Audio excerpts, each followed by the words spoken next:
It's your girl, Caution, straight from the 7-5, and I'm here in New York City right now. I'm in Manhattan, sporting my cool green, because if you ain't cool and getting the green, you in the way. Holla at your girl.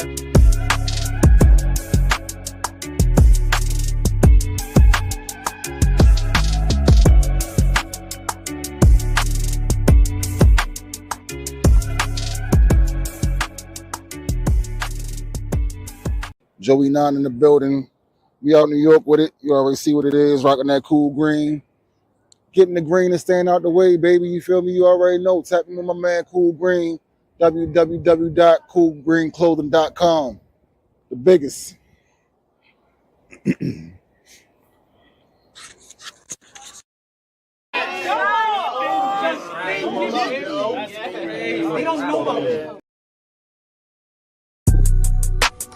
Dub the Phenom.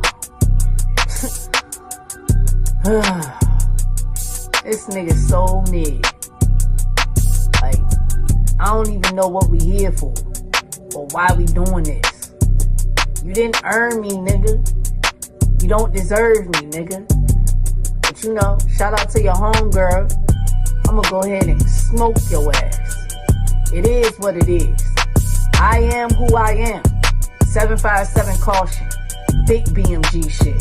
Shout out to the sponsor, nigga. Cool Green Clothing. There's nothing you can do with me, dog. I'ma go in there and smoke you like some Reggie. Cause you's a motherfucking headache. That's what you give me. A motherfucking headache. You just be mindful that after I kick your ass, remember, I had no motivation to write for you. So I decided to write for myself. Till bitch ass.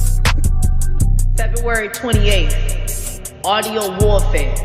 Caution versus Dub the Phenom. I'm finna smoke your ass. Slick.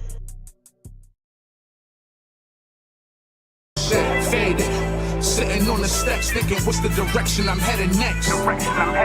Hurting. Nobody gave me shit. Built a lane and started chasing a check. Money. Bring you more problems, but that loud help a nigga with his stress. Amazing, the feeling that you had when you know you the realest niggas left. We getting money. Yo, yeah. It's your boy King Haze, man. Another episode with Smoking with Haze, man. You know what I'm saying? You know, I'm your guest. I'm your host. You know what I'm saying? We got a great show for y'all tonight, man. You know what I'm saying? Hip hop guru. You know what I'm saying? From Borobredenz podcast. Man, we about to tap in. You know what I'm saying? So, Uncle Maul, welcome to the show, my boy. What's God, what up, nephew? Oh man, I can't call it, man. I can't call it. About time we make this shit happen. You know what I'm saying? Yeah, I'm glad I'm visiting your side. You always support us, so I'm glad I'm over here trying to give some type of support, man. Means a lot, man. It means a lot. Glad that we can finally make it happen. So for the viewers that don't know, you know what I'm saying, let them know where you from. Yo, I'm Big Maul from Borobredenz. And I'm the other half. Big shout out to my man White. Basically, I am from Jamaica, Queens. I am from the city of hip hop, or I am from the borough that kept hip hop alive. So I got a lot of background in music. Worked with various lots of people. I was more of a behind the scenes guy. I was a hype man for a little while, and MCing with my man Lamont, my man L. We was in a group for a little bit, and then I got behind the scenes, started working. Started with a magazine moved to Atlanta. Started with a little magazine out in Atlanta. Then I got into music publishing, and I'm here. No doubt, and all that stuff have stories, for real. All that stuff has stories. We're about to tap into a lot, man. You know what I'm saying? Fucking, yeah. I don't know about all this shit, man. Keeping hip hop alive and all that, my nigga. Like, yeah. We are the heart of hip hop. Queensboro, the heart of hip hop. You know, you take out the heart, you don't have nothing. we go at that shit all the time about that, man. You know what I'm saying? So, all right. So, look, man. I mean, being from Queens, New York, and all that shit, man. Like, how was it? You know what I'm saying, like, for the people that don't know, that's not familiar with the city, really. How was it growing up in Queens? Because if I'm not mistaken, you from Southside. Yeah, I'm from Southside. I'm actually from South Ozone Park side of Jamaica, Queens. So we are the full South Side of Southside. When you hear Southside Queens, it's official. There's South Jamaica, which is a bigger part of us, but the actual South Side, when you hear niggas' names and all that, and like it's South Ozone Park. So we're the furthest south of South Jamaica, Queens. Basically just like every other borough, man. It's just the community came, we had our community issues like everybody else. We were a suburb back in the day, like in the beginning, and then Reaganomics came and the crack era came, and it changed just like every other borough and got harder just like every other borough. Every borough had its own identity, its own character, and there was no acceptance from Queens moving along with every other borough going through its conditions. And but meanwhile, while those conditions was happening, hip hop was growing, and so we all got involved with each other. So I got due to my connection to my nephew right here, which is my big brother. He's actually my cousin, but I was raised with him as my big brother. Devon, Sporty, Butchie, Jimmy, your dad had so many names, you know what I mean? Rest in peace, man. Rest in RIP to my big bro. He actually introduced me to hip hop. He introduced me to the sound of hip hop and like what is this? He and I never let it go ever since. He made sure I didn't let it go because he was so infatuated with it. But he was he was older, so he had his life that he was already tied in with. He was trying to do both, but he saw me fall in love with it and want to deal with that personally. So he tried to develop that, and he got himself into it with hip hop and had a little crew and all. Him and Seda, they had a he started rapping, he started writing, and I was the geek. I was the little cheerleading geek on the side because he made sure that I just stayed infatuated with hip hop and not infatuated with the streets where he was already infatuated with. Because you gotta understand, him growing up was more of the street era, like coming out of the Panthers and all that. It was more about what was going on outside. But hip hop, when hip hop came, man, for me, that was my first social media internet situation. So I geeked out and just focused on hip hop while he was coming back and forth and looking at me develop and letting me help with the group. We did a video together.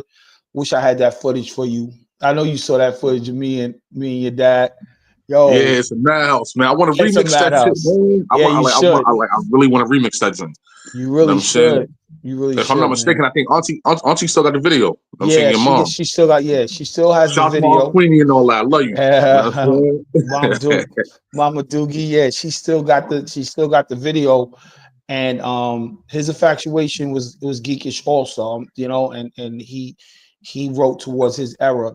And then I ended up I was sold from it. So I just grew up with hip hop since I say my first development of loving hip hop was like 77, 78. Because he used to take me to the parks. Like I told you before, when it wasn't on radio. Mr. Magic and all of them wasn't even out yet. They were battling in the parks. Niggas was coming from Harlem, Brooklyn, everywhere, and the two major parks. We lived up the block from Ajax and not far from Baisley. So right. That was right down the street. So those are the two parks. Yeah. So just imagine, man, like cats was DJ Clue. Pardon me, not to cut you off. DJ Clue and all that. Clue is my era. Clue is my era. Clue's my age. Clue's my era. No, before Clue it was DeWitt, Grandmaster Vic, and DeWitt. That's your dad's. That was his era. So Right, that's the era before everything got to the radio. So it was like DeWitt and all of them, like just coming to the park. They were our cool hercs. You know what I mean? Okay. So you know what I Okay. mean? Like they were the early DJs out there, and we was enjoying a sound that no one was listening to yet. So Right. so like I said, it already got involved with dancing and all that until it hit the radio. I think with what's the name? Sugar Hill Gang hit the Yeah. radio, Okay. and even early for us, it was Blondie and Fatback. I think that hit Okay. the radio, that we heard the glimpse and we heard clips of cats rapping, and we like, oh shoot, is that rapping in like for 4 bars or something? Like, no way. We was just like, nah, bro. We was like, no way.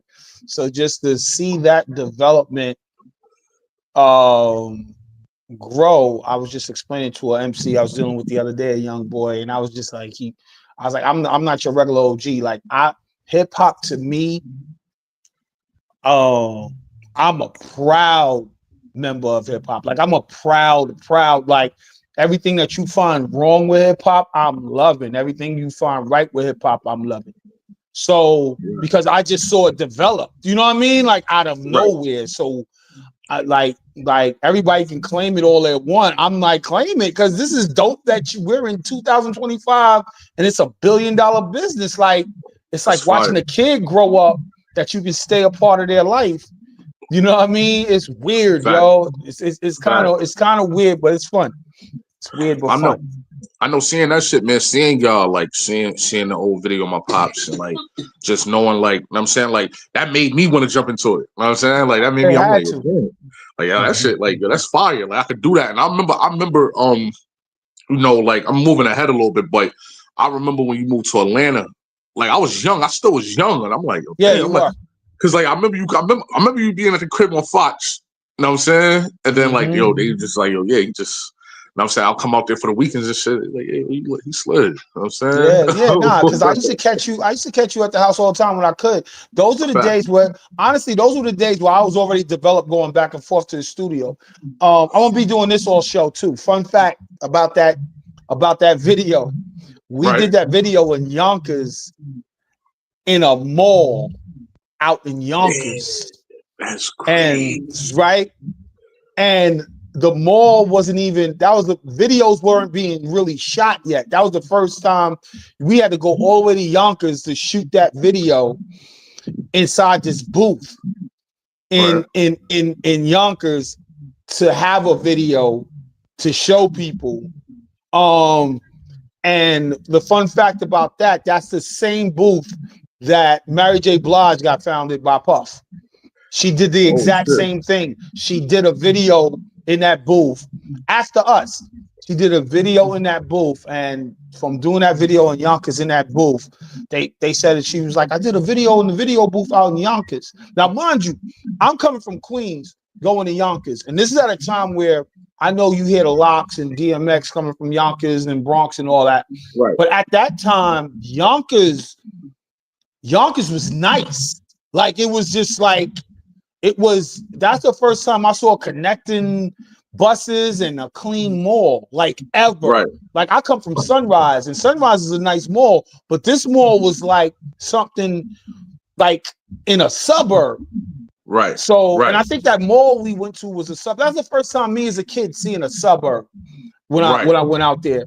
And it bugged me out because we had to go all the way out there because that was the only booth doing videos. We were trying to get the video, as you know, to Video Music Box, but it never worked. We had the extra in, and you know that with Ralph alone, with Brian being my partner, we had the extra in, but he never got to the video. But you know, Ralph was moving at lightning speed when the MTV wasn't really out yet and all that, so everybody was going to Ralph. So Ralph had everybody and their mother come to them at a time, and we were trying to sneak off. We were trying to get off of the them because we had an end because Ralph's aunt and your uncle, my dad, you know, was together for like 20 years, and she introduced me to her nephew, and that's how I linked up. Yeah, yeah. Rest in peace to D. Rest in peace to my dad and Ralph's aunt D, and Brian too. Well, Brian, because Brian's my brother now. Brian, you know, Brian is my partner in business to today. We've been in partnership. We've been playing since we was kids, but we grew up, and now we've been partners for the past 20 years on everything we do. So, but we are official video music box family. Like we are officially music. That's a fact. That's a fact. Yeah. I mean, because like I tell people these stories all day. You know what I'm saying? Like I tell people like, yo, bro, like look, like my father's side of the family, like I got a lot of history over there, like just even with street history or even with like music history, like it runs deep over there like that. Niggas don't, but you know, like me being a rapper, I mean, you know, a lot of these niggas, they be selling stories. You know what I'm saying? Yeah, like, they do. I'm telling niggas like, yo, bro, like my shit is authentic. Like niggas, I'm talking about it's more connected, well more connected than like when you going out doing your spit, it comes from a heritage. It doesn't really come from like I know niggas. Like no, the shit you know the connection that your dad not even with music but to the street that kept me safe, and kept me in the music. You know, I started gaining more music connects because they wouldn't let your father wouldn't let me on the streets. So I had to. All I did was music. You know what I mean? So I grew up in the OG era. You know what I mean? And I'm so blessed to have. God bless my brother.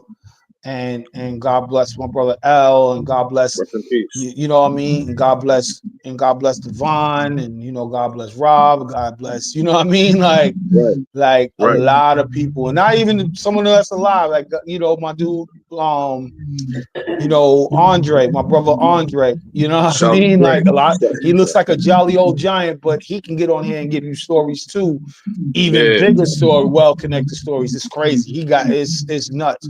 But also, God bless my knucklehead cousin Jesse too. Jesse.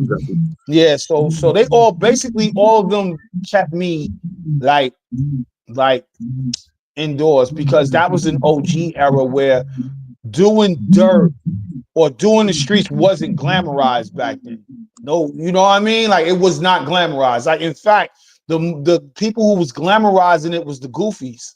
Like real talk. Like for hip hop to change to where it started glamorizing what we did on the streets and throwing video on it and all that. Like in my day, you would get goofball for that. Like, what are you doing? Like why are you taking pictures? Like, or why are you yelling you're the toughest thing ever? Or why are you yelling you're in a set? Like we not telling nobody we in a set. Like the whole thing was to keep it low key and go make money.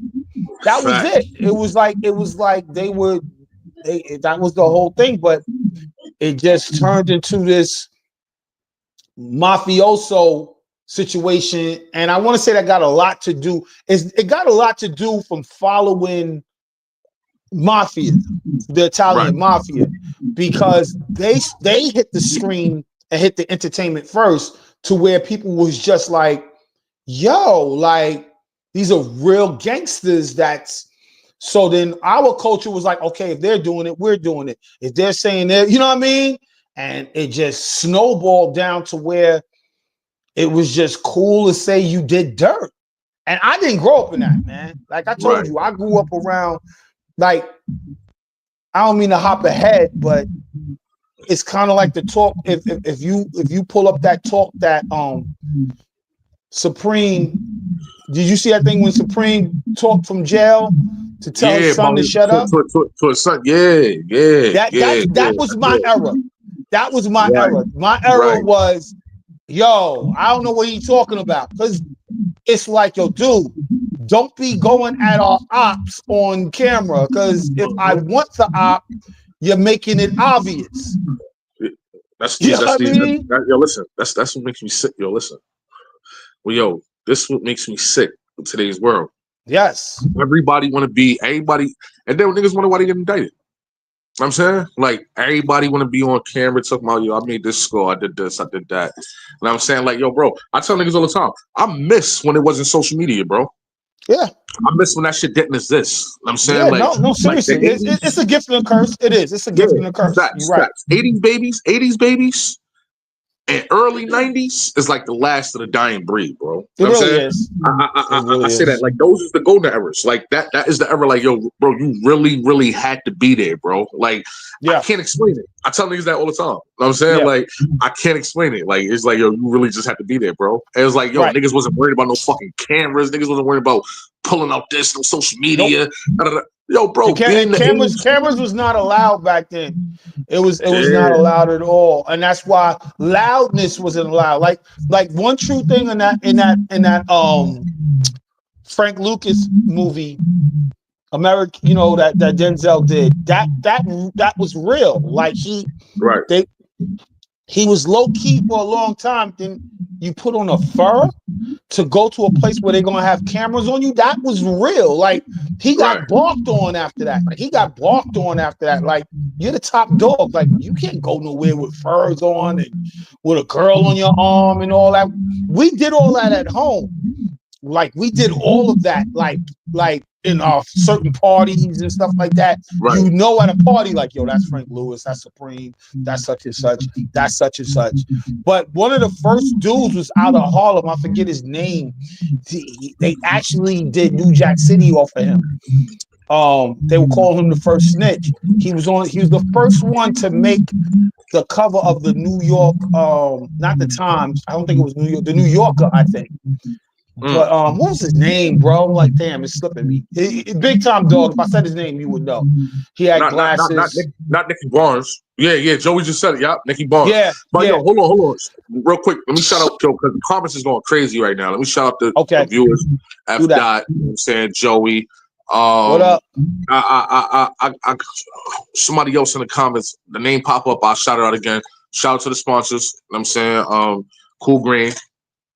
Kevin for checking in, appreciate you. And I'm saying Cardi, I appreciate all y'all, man, for checking in, man. New wave trade. All right. You know what I'm saying? Y'all appreciate y'all, man. You know what I'm saying? Like we're gonna keep these shits coming, man. You know what I'm saying? If y'all know, y'all just tuning in, I'm tuning in. We're talking about the golden era, man, the 80s and the 90s right now. You know what I'm saying? So you know, but anyway.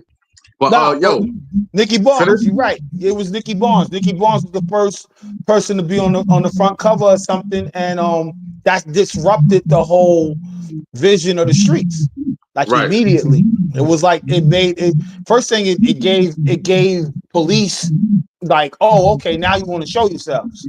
And the same thing, and don't get it twisted. We ain't just the knuckleheads. Don't forget, Gotti and them is right like 5 miles from where I live. You understand? I grew up right across from. I went to school with like John Gotti's nieces, nephews, and all of them. Right. You know what I mean? So my point is, they were doing it first. Like Gotti was coming out, being in front of cameras when they found out he was doing the hits and all that, and he was part of the cartel. And so, like I said, it wasn't a black. It wasn't like a culture thing. You know what I mean? It was more so it was definitely more so of an American thing, bro. The Americans like to shine. I learned that it was an American thing after a while, because you got Italians and blacks having to run the streets, and all of a sudden they wanted to shine like the celebrities. Facts. And that fast forward to today, that's what these kids want to do. They just want to shine. They want to do dirt and shine. And it's like, nah, not when I grew up, bro. When I grew up, it was like, yo, you do dirt? Nah, man. No, I work up the block. Like, I don't do nothing. Like, you understand, you have a when I was little, I found out that one of my favorite family members that I used to go over his house and play with his nice stuff. And I'm not gonna shout him out, of course, but yeah, man. Aunt Yetta told me, like, so I got curious, like, yo, he got all these nice things. Like, what does he do? And you know how our family get. They got together one day and was like, yo, I basically found out he was an assassin. like straight up. And this was the most jolliest, nice guy.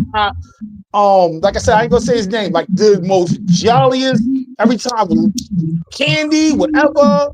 Hey man, you going to school? Hey, yes, okay, I'm giving you $5. Good. Every time you go to school, I'm giving you $5. Like, That's fire. And I used to be like, yo, what does cousin, what's the name, do? When she's like, you really want to know? I'm like, yeah. It's like he go out at night and take care of stuff for big corporations. Yeah, and I was like, get out of here. I'll tell you off air when we talk who it is. But that's the type, that's what I grew up around.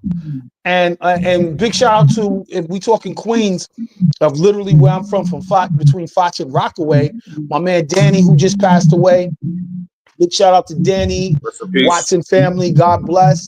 That was my guy. But his brother was my first, your father was there, but my first like OG was his brother Doc. Doc used to run Rockaway. And this was when weed was popping first. Right. You know what I mean? Before the hard came in. And Doc was my first OG. I've noticed as like he took care of everything with his hands and not his hammer. He had guns, but he would knock you out. Like he would just knock you out. So he was known for that. Right. And he ran the boulevard, and God bless, he got taken out by a hammer. You know what I mean? Got taken out by, but I was really young, and that really hit me. And after Doc, everybody pulled out guns. Like after him, it was like saying that shit changed you. Niggas don't understand that. That shit changed the whole era. And that's how I be knowing. That's how I be knowing like who really be out there into shit and be doing shit, because I'm like, yo, bro, like, my nigga, if you really in the battlefield, you really in that shit, like, my nigga, like, PTSD and all that shit is real. Like, that shit is really true. You know what I'm saying? Like, you're not just out here, like, real niggas ain't out there glorifying that shit, man. You know what I'm saying? Real niggas is happy to be 21, make it to see 21, make it to see the age that I am now, or the age that you are now. There's a lot of young black motherfuckers is dying at a rapid rate, man. A lot of kids, period, dying at a rapid rate. Nah, man, so, I hope a lot of y'all niggas just pay attention, man, and, tune into this game, soak this game up. But you mentioned Preem Team, right? And that's crazy because I got that in my notes. That shit too, like Supreme Team. You know what I'm saying? I see Prince just came home, Prince Miller. You know what I'm saying? For those Prince been home for a while. Big shout out to Prince. I ain't gonna talk about what Prince got going on. Right. You know what I'm saying? But he was just out here in Atlanta. Yeah. Prince, good people. Yeah. Yep. Yeah. Yo. We got a question from one of the viewers. Kim asks, who is your favorite producer and why?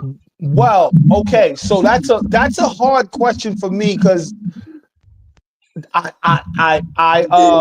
from publishing. I worked 15 years in publishing. So I worked with a lot of producers.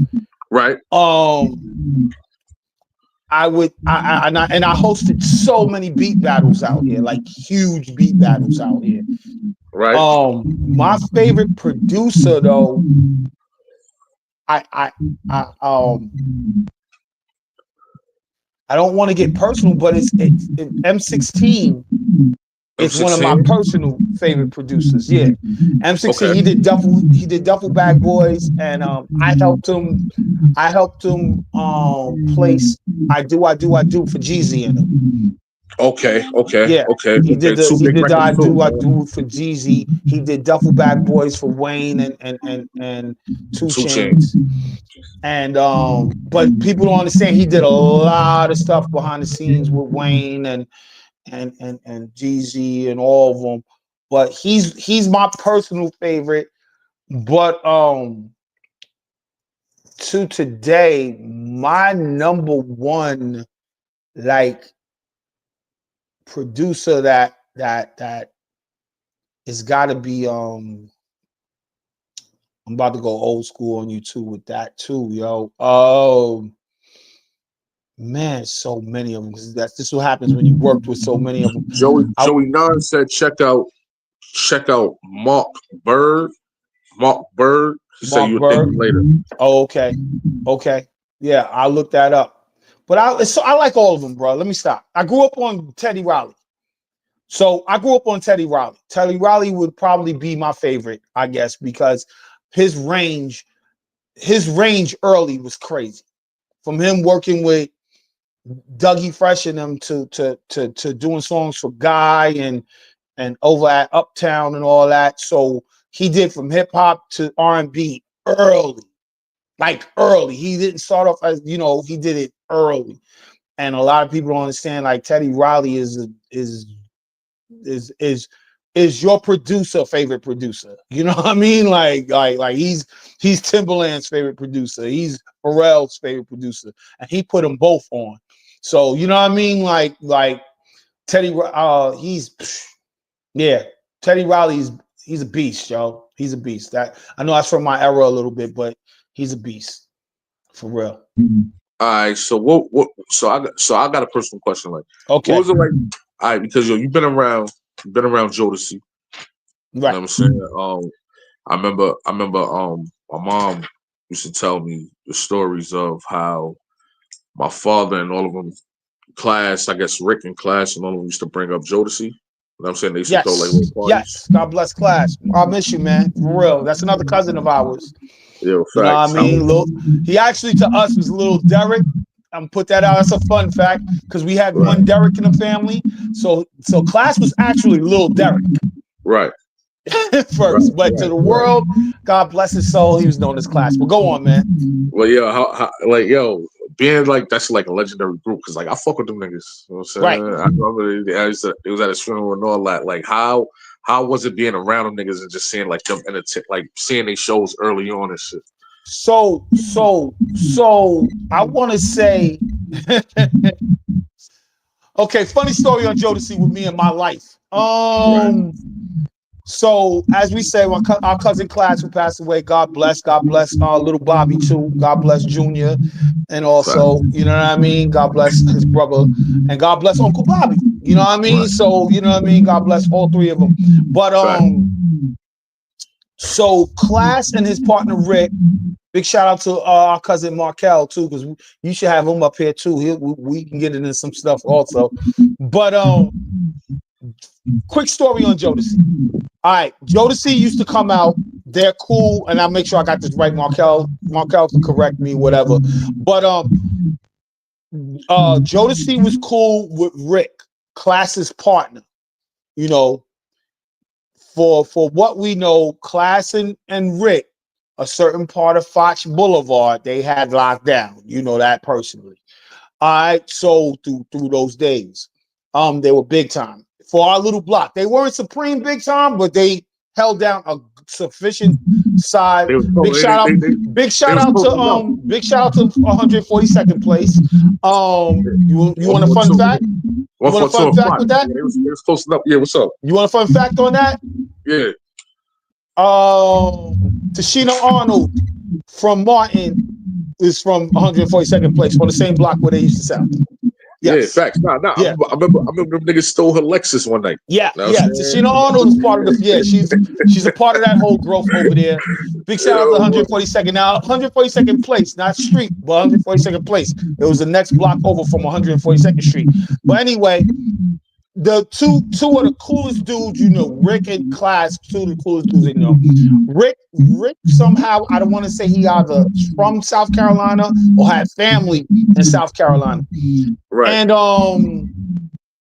And so either way, he grew up with Joe. He grew up with Joe and Casey in them. Somehow he was connected to them.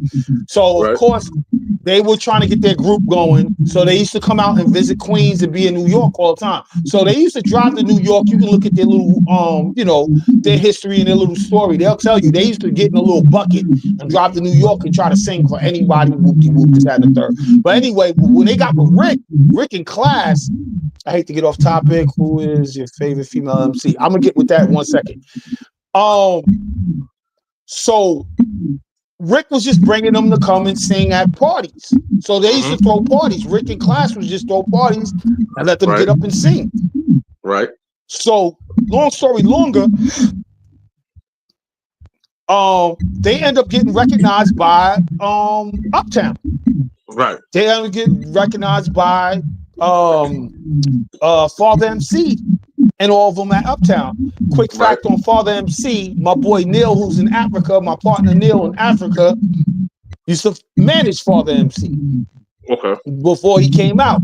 So Father MC end up like messing with them and stuff like that. Coming, I don't know if he discovered them with Rick in class, but anyway, they just continue coming like, yo, these we used to be like, yo, these country dudes could sing. They used to come and sing, whoopty whoop. They got with Uptown.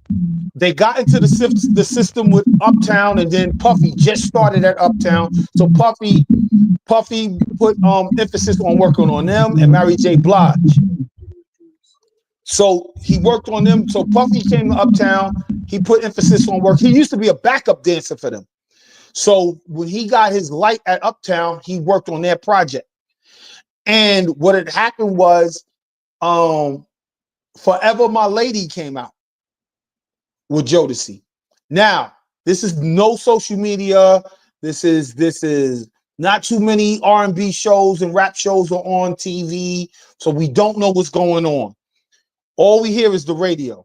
All of a sudden, Forever My Lady hits the radio. Now, they're just used to coming doing shows and just hanging out with the crowd and just singing. So I remember this show like it's yesterday, bro. So we doing our regular, doing a show. All of a sudden, we was like, I went outside and I was like, yo, there's a line outside. Now, they never had a line, bro. It used to just be Class and Rick's party, bro. They never had a line. Yo, they had a line. It was at a hotel. They had a line wrapped around the corner. Girls, and the thing about it, Rick and Class had like a dress. It was a dress-up night all the time. It was like you got to come dressed. Girls in dressed up dresses and all that on line outside. We never saw it before. We were so used to them just coming, just singing or whatever, whoop-de-whoop. This is the first time. Yo, when I tell you, when they arrived, that was my first interaction of like niggas getting Beatled. It was like they were the Beatles, bro. Girls in dresses attacked them. And when I tell you attacked them, I mean, they tried to rip off all their clothes, bro. We had to literally, because they didn't have no security. It was just their dudes. It was just us. We had to lift them up in the air. Now, mind you, I'm 14, 15 years old, and I was supposed to be there anyway in today's world, but I was there, and we had to literally, like honestly, as soon as they got there, the girls knocked down the barricade that we had and rushed us and took all them niggas in different directions. Put it like this, I'm gonna say this on camera. How about I found Devontae in a broom closet crying? Swear to God. Swear to God on everything I love. Swear to God on everything I love. We couldn't find Devontae. I found him in a broom closet crying, bro. Like in tears. Like I do, and he kept telling me, I don't want to go back out there. I don't want to go back out there. And I was like, yo, they really here to see you, bro. His clothes, his shirt was ripped. He didn't understand. He was young too. He's like, we don't. They didn't understand that attack, yo. But they didn't understand that they was rotating on the radio like that. They didn't put two and two together. That a big radio hit comes with that type of crowd, and that was a fun night. So that night is probably the night. I did enough groupieing that night to last me to be married as long as I've been married, bro. Like, I did enough groupieing that night alone at 15 years old, bro. Put it like this, we had a line because they ended up, of course, we ended up having Rick and Class had to get them the top suite. Right. Because girls was waiting on different floors for them. Had to put them at the top suite. We had a line from the elevator, and it was a long line down the hall. One line was for autographs, and one line was to go in the room. And the line going in the room was moving more faster than freaking. So we was getting it in. Crazy, yo. I know. I'm trying to say this story as composed as possible. I get it now. That's dope, bro. Like, yo, just imagine, bro. It was something I never. Like I said, I think I got it out my system that night. Like that's how much it was. Like it was wild. It was that wild, bro. That was a wild night, yo. That's That was a crazy. wild night. God bless class, man. I miss class, man. That was a wild. We talked about that every day after that, yo. Like that was the wildest night. That's legendary. That's legendary, nigga. That's Yeah. Jodeci. And you know, after that, that was my introduction to the industry. I was like, oh, that's it. I'm in it. I'm locked in now. Right. You know what I'm saying? Yo, so moving to Atlanta, how was it working with B.O.B.? How did that happen? So I gotta rewind before B.O.B. Like I said, man, I don't want to hold you up all night. My stories are long. Personally, it's so much stuff. So let me start with me moving to Atlanta. So I moved to Atlanta because I got exhausted. My man Lamont, big shout out to L. We were in a group, and the dude who I said who pretty much found Father MC was our manager, my man Neil, who's still to my partner to today. He's out in Uganda, Africa. Big shout out to Neil. Right. We were trying to move our group, and we was trying to move our group. We had a group called Hoes. Yeah, HOS, but it was actually called Hard On Society. We had a group called Hard On Society. It was called Hoes, and it was actually during the OPP days, during when Tretch and them just came out. So it was during the OPP days.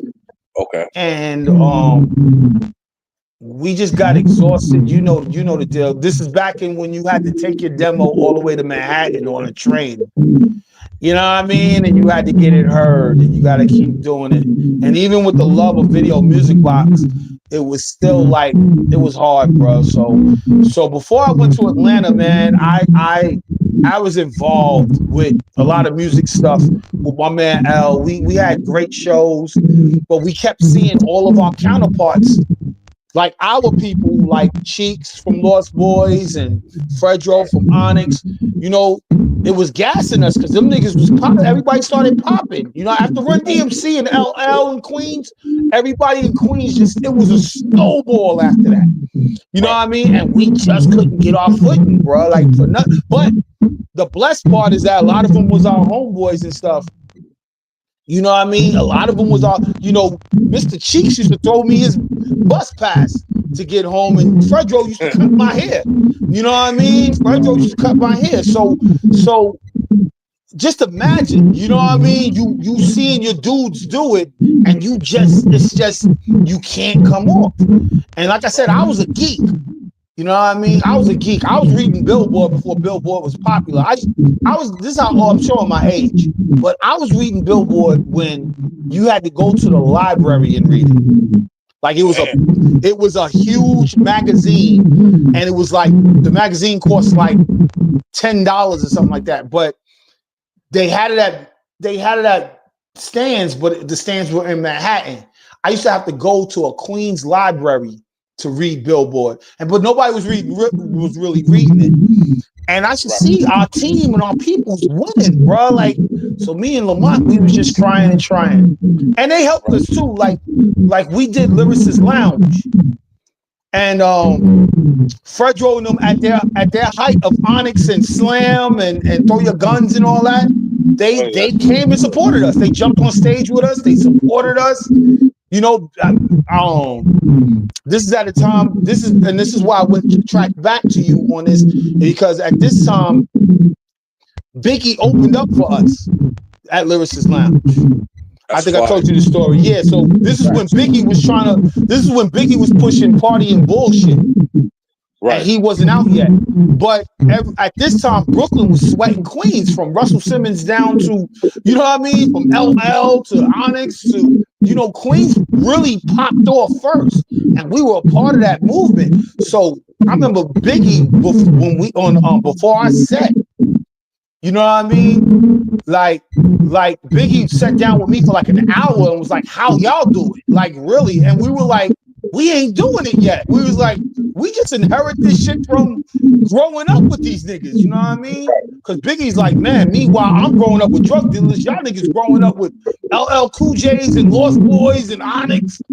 because he loved Onyx. Like, he's a big Onyx fan, like huge Onyx fan, bro. So when Onyx came out for us, he was like, Biggie was like looking at us like a fan, bro. So after that, so of course that got Puffy's attention. You know, now Puffy situation, he didn't remember me, but I worked with Puffy when he was a promoter in Manhattan. We used to give out flyers for Red Parrot. Right. And you know, so but we didn't know each other like that. But when he got to the set of Lyricist Lounge and everybody was giving us love, and he see Cheeks is giving us love because Cheeks is at Uptown now, and he's seeing Onyx, who had damn near the number one song slam on the Billboard charts, come out and support us. He was like, "Who you cats?" And we were like, "We're hard on society. We're not out yet. These are niggas who just support us." So Puffy was just like, "Nah, man. If Cheeks is signed to Uptown, you come to Uptown." I remember like it was yesterday. So, but okay, we go to Uptown, right? Right. So it wasn't Puff that set the whole thing up. It was Kurt Burrows, my dude. Kurt Burrows. Big shout out to Kurt Burrows. Kurt Burrows kept us going for like 6 months. Like, yo, I'm gonna get you down there with Puff. Now, mind you, that show we did at Lyricist Lounge, Party and Bullshit, Puffy pushing it, the snowball for Biggie came after that. Right. He started getting bigger. You know what I mean? So they got busy after that. So, do I know Tony Black from New York City? Tony Black sounds really familiar. I'll get to you on that. So by the time he finally got us with Puff to sign us, right? Puff wanted. In fact, Puff just said, "Yo, I'm gonna put some. Can they come up here and just let me put some money in their pocket, so they don't have to keep going through Manhattan putting their demos out? I want them to know." So Puffy was gonna give us $5,000 just to chill. Right. Puff was gonna give us $5,000. You know, $5,000 at that time. Yeah. You know what I mean? That was probably like that probably was like $20,000. You know what I mean? Back then, 20, $25,000 back then. So we was like, hell yeah. And we were tired of hitting all the labels too. So we was like, oh, hell yeah. So we excited. Go to Puffy's office. Do you remember the scene where he walked in on that movie with his shirt off and a fur coat, and he had to tell Biggie he got fired at Uptown? Yeah. Nigga, we were in the lobby that day. Every time I see that scene in the movie, I'm like, oh shit, that's the day the nigga came. We're sitting in Bad Boy, we're in the lobby, and that nigga came. He walked in. He had an attaché case with a handcuff. He always doing too much. He had a silver attaché case with a handcuff to it, and he's walking in with no shirt on, and I don't want to say it was a fur coat. It was like. Yeah, it was like a fur sleeveless coat, I think. But anyway, that nigga was walking in sad as hell. Now, mind you, Kurt Burrows is not there. He was like, I'm sending you straight to Puff's office. We went to the lobby. They was like, we know y'all come in here. That nigga walked by us, turned around to us, and was like, yo, I ain't gonna be able to do nothing for y'all. I just got fired. He's like, I can't even tell y'all what I'm gonna do for y'all, yo. He said, I gotta freeze all my money because this is literally we're sitting. Oh, what's that? We're sitting. Hold on 1 sec. I lost my mic. Can you hear me? 1 2 1 2. Yeah, I hear you. You hear me? Yeah, you clear. Hold on. Anyway, can you hear me now? Yeah, I hear you. Yeah, so that nigga just looked at us and was just like, yo, I gotta freeze all money. He's like, I gotta know where I'm gonna be now. Real talk. I was like, we were done, bro.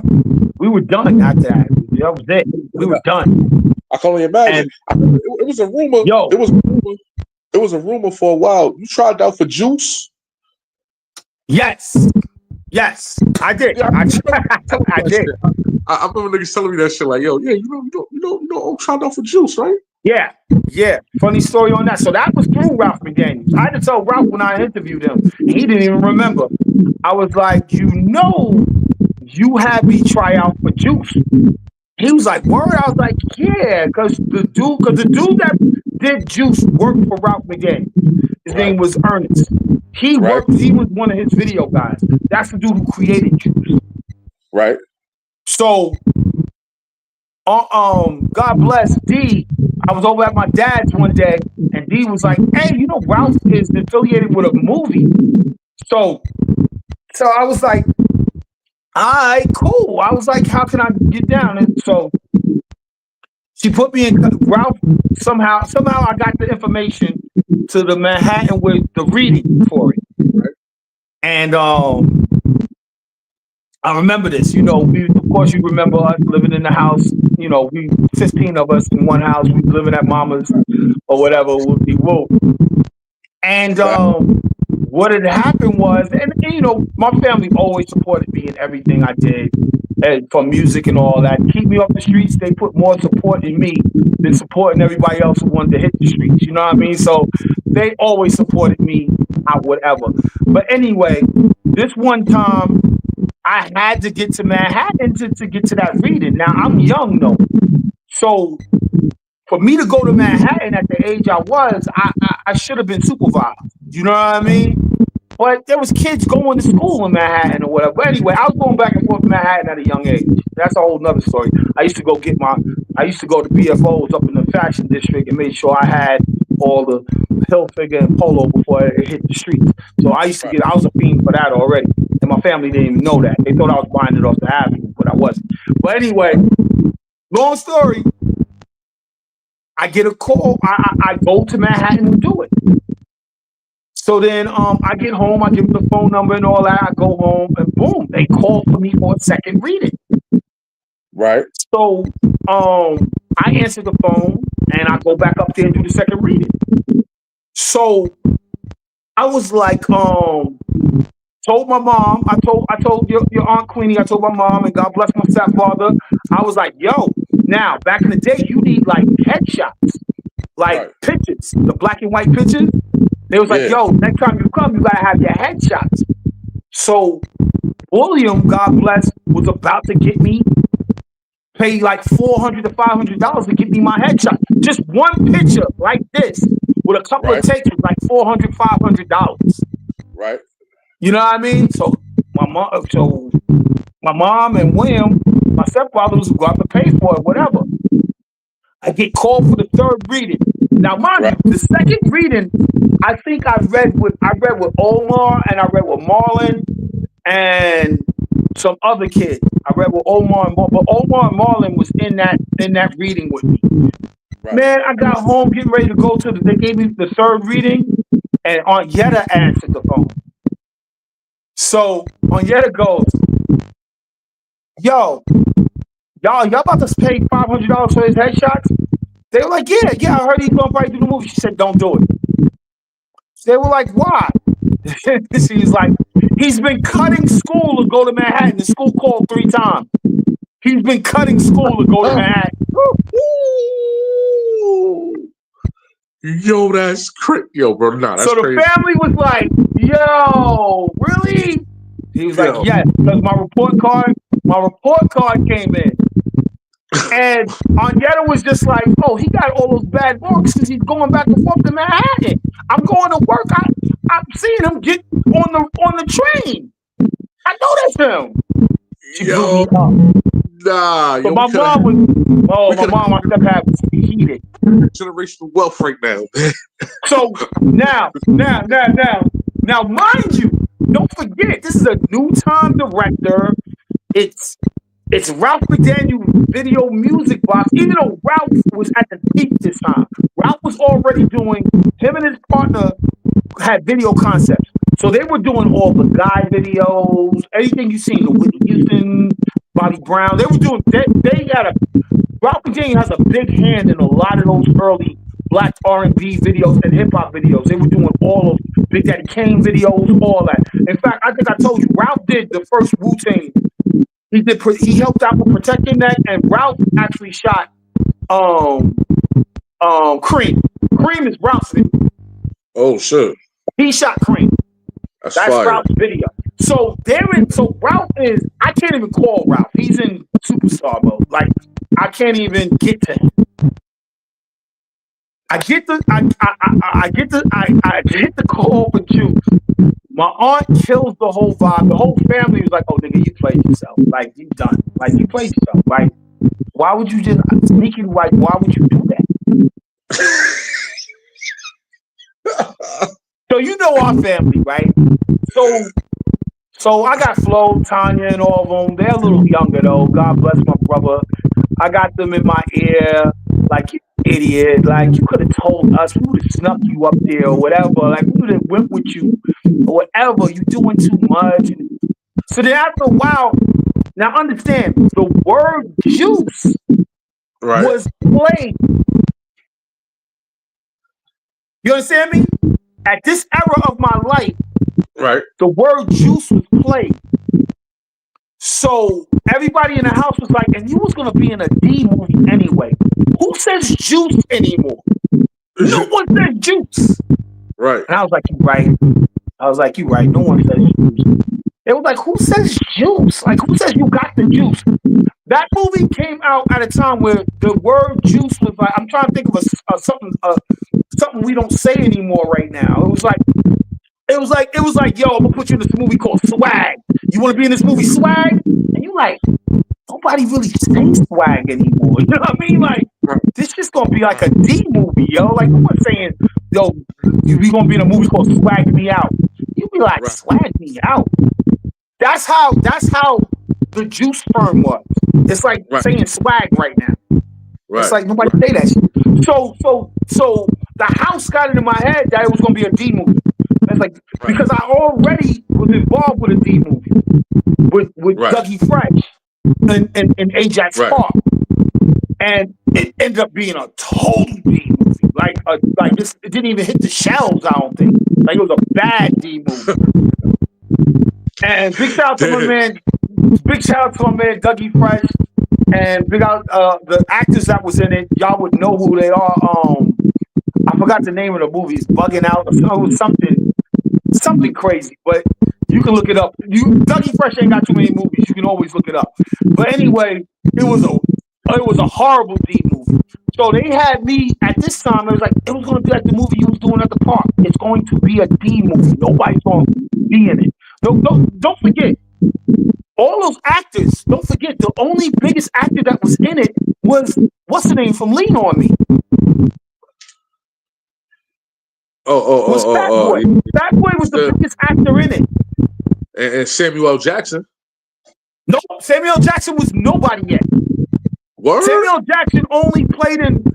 Samuel L. Jackson, he was more of a star than a lot more that was in there, but he was in like Spike Lee movies, but like really real small movies. You know what I mean? He wasn't a big part. So having Samuel L. Jackson was just like having like some type of extra in it at the time. None of these niggas was big. The biggest one in there, Lean On Me, was a big movie. And what's his name? I'm sorry, I can't forget my man's name. Sam's. Sam's on me. Still though, I forgot some real name. Still was the biggest. Still had the biggest draw in it. Yeah, still. Not to today, I'm reading that. Today, Samuel L. Jackson was the biggest actor in it. But back in the day, Samuel L. Jackson was not Samuel L. Jackson when Juice came out. It was like, oh, that's that nigga from, you know what I mean? Like, he was that nigga. He was like, oh, that's that nigga from Coming to America. He was robbing Coming to America. He was just this nigga that was in shit. But honestly, the biggest one was Steel and what's her name from En Vogue. What's her name from the Omar Epps' girlfriend, because she was in En Vogue. That was her first big, and En Vogue was a huge girl group. She was the other star in it. She had star power, but everybody else from Pop didn't even have star power back then. Pop didn't even have star power. Yeah, you know what I mean? That was kind of early. That was before Me the World and all that shit. Yeah. Yeah. Pop. In fact, Tretch was in the movie. Tretch lost the Pop. I read what everybody like Marlon and them. When Tretch walked in the building, we were like, "Oh shit, that's Tretch." Because Tretch was OPP by now. Yeah, my So manager. he would, but Trent said he would because Pac was his boy. You know what I mean? Him and Pac was tight. So Tretch went in there. But anyway, I was in all that shit, and that shit was fun, and they got deaded. As soon as Aunt Yetta said, "Don't give that boy that money," he was like, "Don't do it." Yep. He's like, "Oh yeah, he's Pepper's baby dad." Yeah. Yep. So, said that's the movie that got Pac lit. F. Dot said that's Pepper baby father. It is. That's a fact. That is a fact.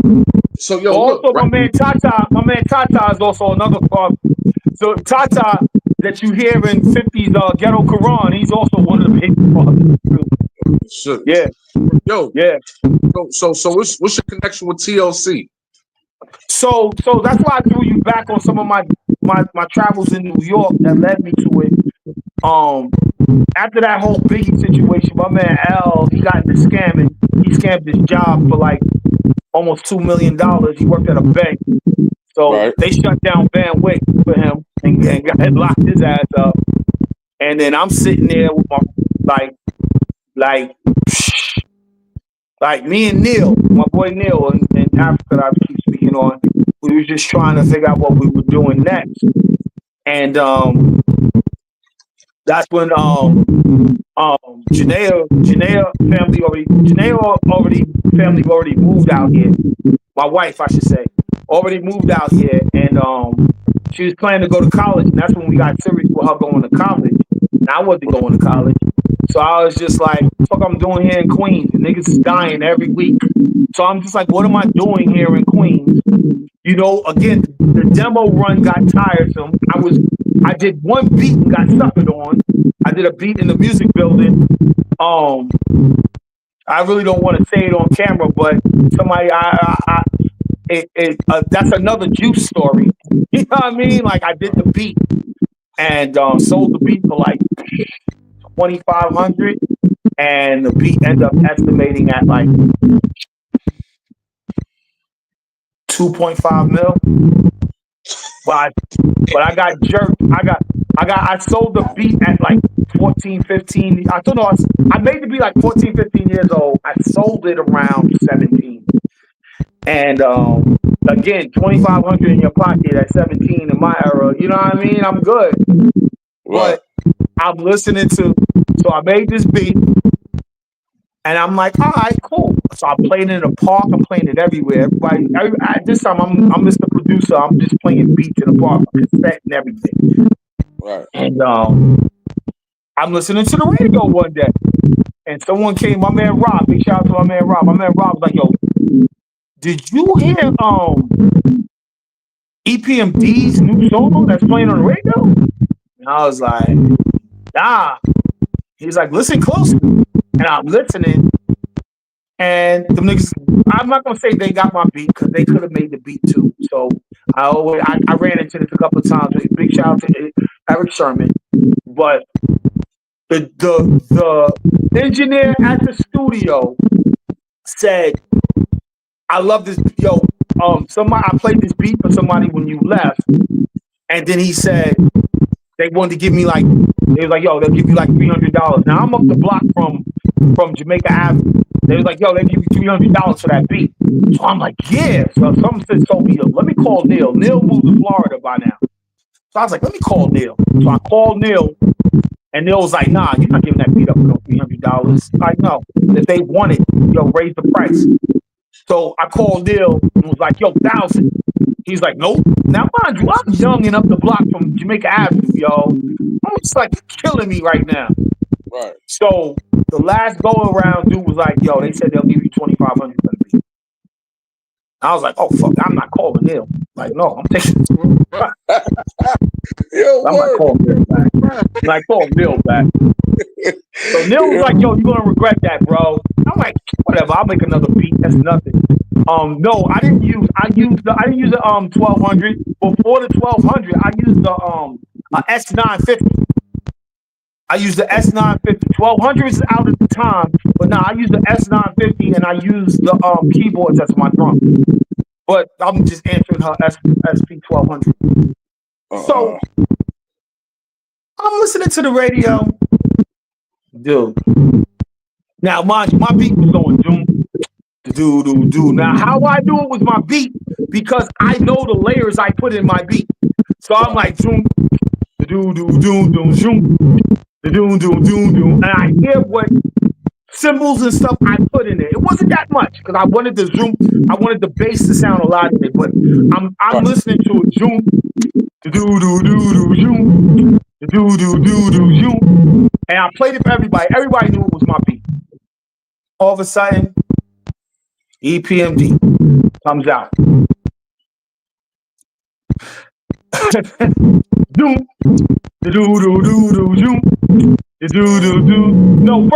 First the beat starts off with an introduction. And I was like, okay. Zoom.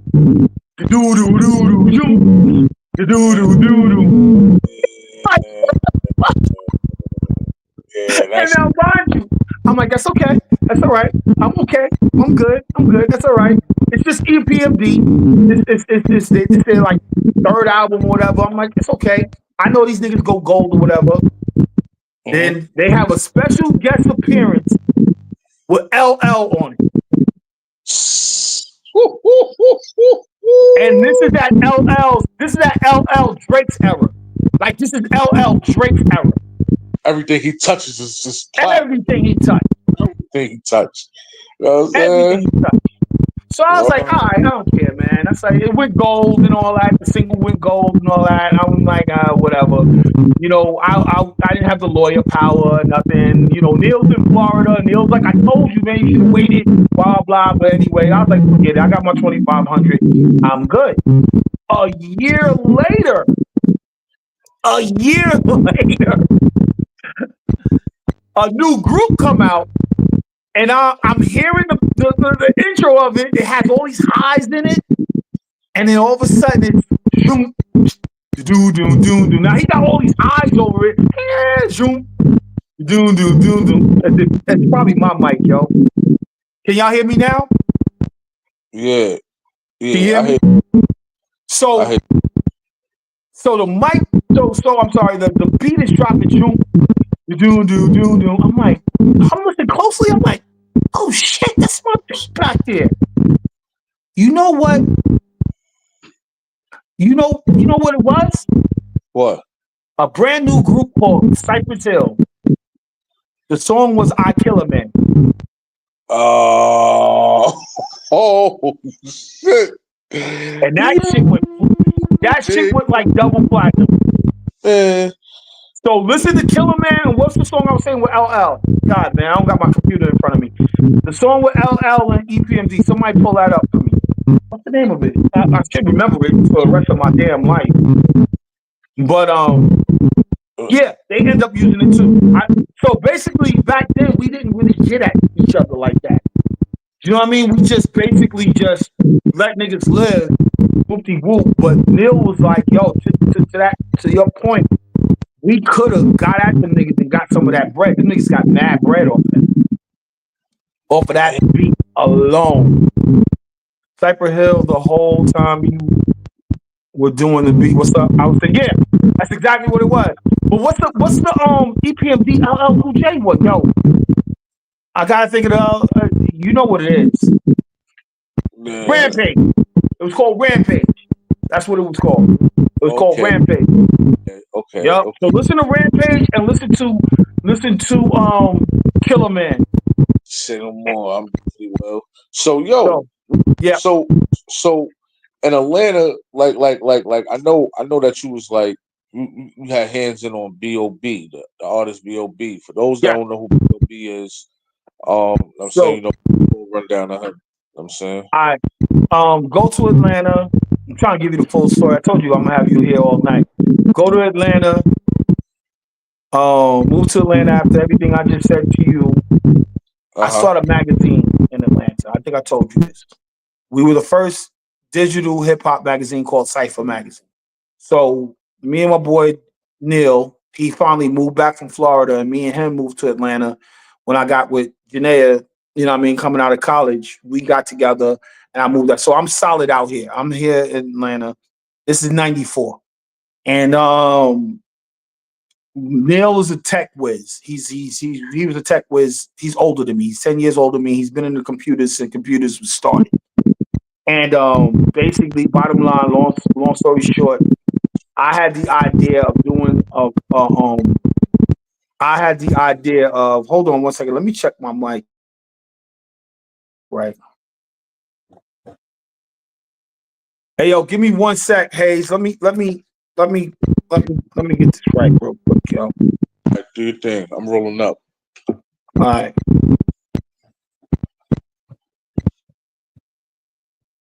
There you go.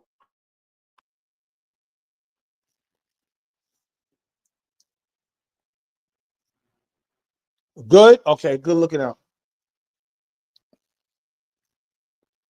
All right, long story short, yo. We get here, we did the first digital hip hop magazine called Cypher Magazine.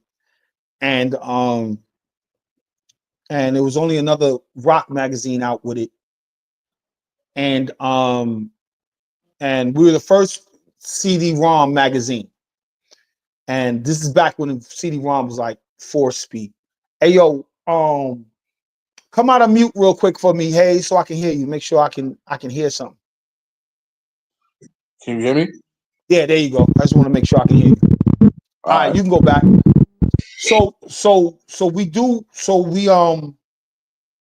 We did this magazine on disc. So we was gonna sell the disc in next to magazines. It's gonna be the first one, a hip hop jump off. You put it in your laptop or you put it in your computer. We was the first before this. Now, granted, this is before internet. This is before the internet. Always good for now. I'm the networking king out here, yo. It's always good for networking. You put the CD inside your computer and you read our magazine, and we gave you a visual like what we doing right now, interview. So we were going to parties doing interviews. So we would have the show interview next to the article. Nobody was doing it. This is before that shit became even, like I said, the internet wasn't even out like that. So what had happened was we would go around with a laptop, open that up, and people would see the future. They'd be like, yo, is that a person in an interview and you can read the text? Like, the shit was bugging people out. That shit led us to L.A. Reid at LaFace. That put us in front of L.A. Reid at LaFace. I mean, I started at Clark Atlanta. I went to Clark Atlanta. I went to CAU, not just Clark Atlanta, but I went to CAU, and I gathered up a bunch of inspiring writers and all that so I could have for the magazine. And I got like 100, almost 100 of them. They used to be at our apartments, our house. We used to have to go to Lenox Mall to have a meeting. For real. We had to sit at Lenox Mall in the food center to tell them, you know, we used to, because everybody was so fascinated because all they wanted to see us open up that damn laptop. Like, we don't understand what you're showing us. So having those kids led me to having a lot of execs that's in the industry now. So I don't know if you're familiar. One of them was an artist. I don't know if you're familiar with India Reed, but she's a singer. Yeah, hell yeah. He said, mute your mic up. Yeah. So India Reed, that's where I met Shaka. You know what I mean? That's where I met Shaka Zulu. Man, a lot of execs you probably wouldn't know, like my man Mike Jackson and all that, and a lot of behind the scenes people, and it led me to this dude named KD. Not KD. My man K, it's my man K Dog though, for real. He ended up working at LaFace. He's the one who found T.I. He's the one that put T.I. on. But my man K, he ended up supporting us heavy. He had us in LaFace all that. Yo, dude, when I tell you I was heavy in LaFace, let me tell you like this. Put it like this. Pink used to go to the store for us. Real talk. Like Pink used to go to the store for us. You know what I mean? We had like shit like that. You know what I mean? Like we was chilling, and all they wanted to see was the magazine all the time. And what had happened was with the magazine, we was too far ahead in technology. We could not we could not mass produce it because CD-ROM was only at 4-speed. The top was 4-speed. And we paid $1,500 for a 4-speed burner in 96, 95. We paid like because the technology wasn't out yet. We used to have to order it. We used to have to order it from what's good, EDK. All right. We used to have to order it from San Francisco because it wasn't out yet. So to move you forward, what's up? I say, yeah, that's crazy. So to move you forward into my Atlanta story, that's how I kind of like inherited a bunch of love out here. So we was the Cypher dudes. It was called Cypher Magazine. So that led me from having a relationship at LaFace. Okay, at the time, don't forget, LaFace is the one who grew DT Dungeon Family. So we got tight with Dungeon Family. Big shout out to my man Ray. Rest in peace to my dude Rico. And so we got cool with Outkast and Dungeon Family and all that. In fact, we started working heavily early with Goody Mob. And but we couldn't move fast enough with our product and a lot of inside stuff. Big shout out to my man Ish. Me and my man Ish was just bumping heads on what we wanted to move in with next. It just got crazy. We ended up being a website company. We ended up started doing websites. And by then I was coming out of it. I was coming out of it a little bit because I was bumping heads and I did not want to fall out with Neil, my brother. You know what I mean? So I was like, before I fall out with you, I'll go dirty before I'll fall out with you. So I stepped back a little bit, but I already obtained all these relationships. That's why I always told you, me and you were, consoling each other that relationships is more important than money. Because you can have all the money you want, but once you don't get solid relationships to today still let me get in doors that nobody get in. You know what I mean? You're 65. I'm just 51. Yeah, I mean, but big shout out to the record. Big shout out to Nod Records though. But What we said, was Future around back then? No. Future was around. He was playing in the front yard. You know what I mean? Like, he was a kid back then. So I was with them. So we was with we basically was with Outkast AT Aliens album. They took us on the road. So so with the technology not being out yet, we had all the footage of me and you, Love and your cousin too, that elevator song. We had all the back footage of the video. They took us up to Florida and helped them. We got all the footage around them, and then we was shooting it. They was letting us get it for our Western. They actually was one of our first covers for our magazine back then. Oh. So yeah, for real, man. I know I said Jodeci, but another fun fact, real quick. We're in Florida. And we're in Orlando. Wu-Tang was performing in Orlando at the same time. Wu-Tang ended up being in the same hotel with Outkast and us. It's a true story, yo. True story. Now, by then, I told you, I'm already groupied out. Like, right now, my writers and all that, they want to be fascinated with it. You know what I mean? They want the groupie love. But I'm done. And how can I say this story without trying to say names? But anyway, put it like this. A member from Wu-Tang and a member from Outkast was trading girls like they were freaking Digimon cards, bro. And I was sitting there listening. They upstairs on the phone like, yo, I got a Brazilian, blah, blah, blah. It's like, yo, all right, so I'm sending an Asian up to, oh, you got an Asian? They're like, no, but I also got a Puerto Rican. Hold on. Yo, seriously, like that. Just trading. Just sit there trading. And they do some for our hotel. I'm sitting in the hotel writing, finishing up articles for my guys because they never had the experience. You know what I mean? They're in the room like doing whatever. They love me to today for that. I was like, y'all go. I was like, I experienced this with Jodeci. Like y'all go and enjoy your life, bro.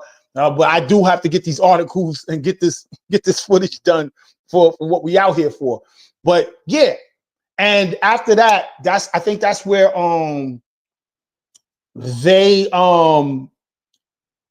that's where Outkast and Wu-Tang end up doing the song together. They end up agreeing that time, and I heard the conversation of, yo, we're gonna go this. I'm gonna start writing Whoop Whoop, and the next album, that was the song with Raekwon and Outkast. They did it on the next album outside of what's the name? So yeah, so I had all that love in Atlanta, and then by now,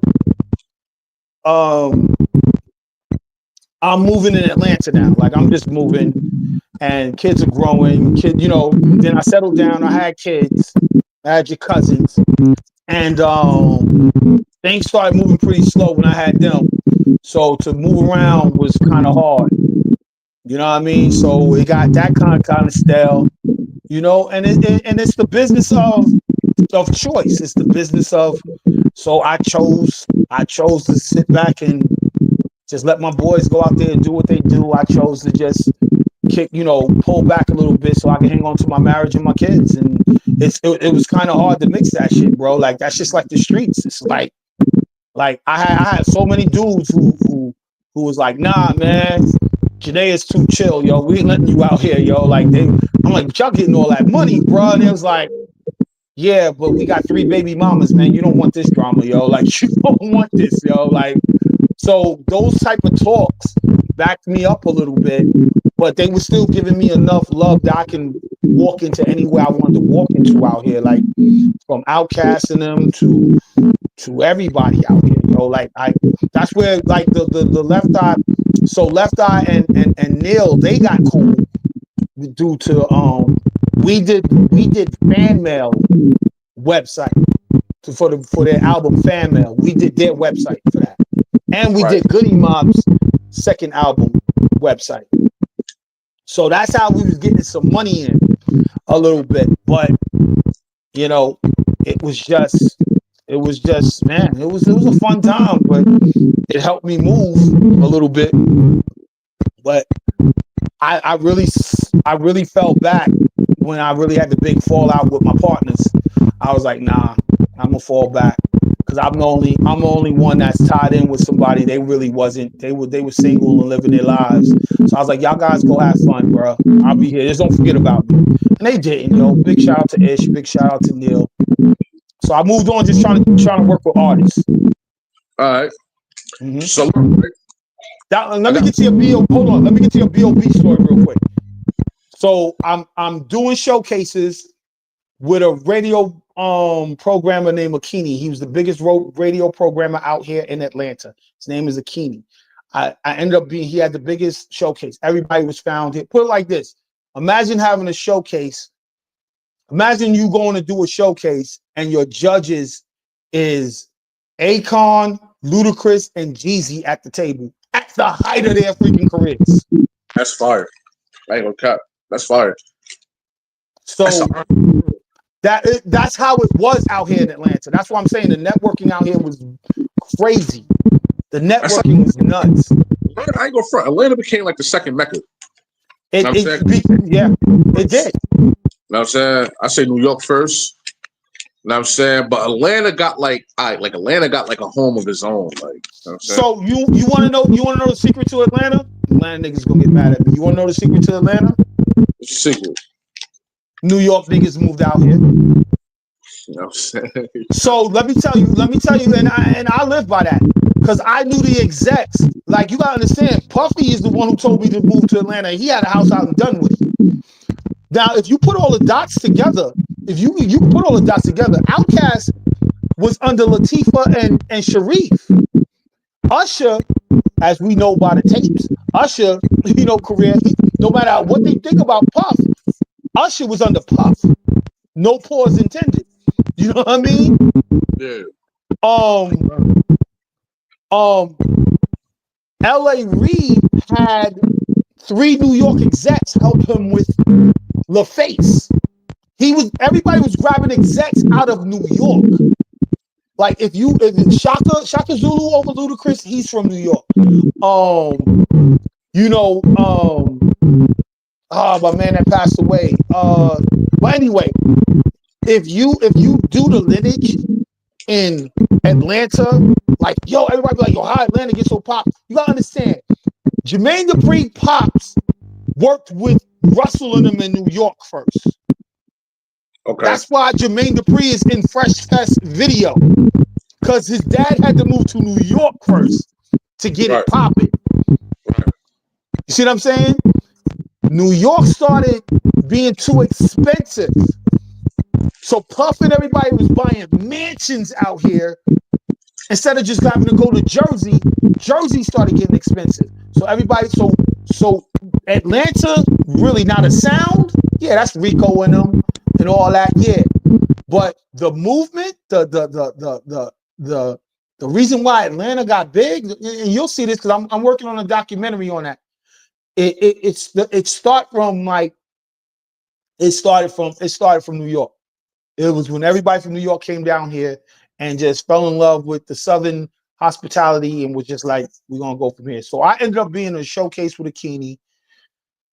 Akini used to work with B Rich back in the day before I worked with him. I used to work his showcase. I used to just make sure he had a great showcase going and all that. So I used to have to make sure, Usher and all of them, or Ludacris and all of them was good when they came in. I was like the coordinator for it.